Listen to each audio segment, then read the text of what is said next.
Hello friends, ఇక్కడ మనకు కనిపిస్తున్న దృశ్యం చూసారా? ఈయన తన కుటుంబ పోషణ కోసం తనకి వచ్చిన చిన్న కళను ఎట్లా బిజినెస్గా చేసుకుంటున్నాడు.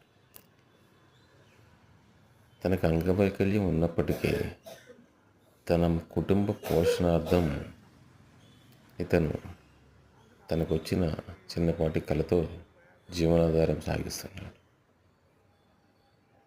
ఇతను చాలా ఈజీగా కోతి బొమ్మలు తయారు చేస్తున్నాడు. అది 20 రూపాయలకి ఒకటి చెప్పి అమ్ముతున్నాడు.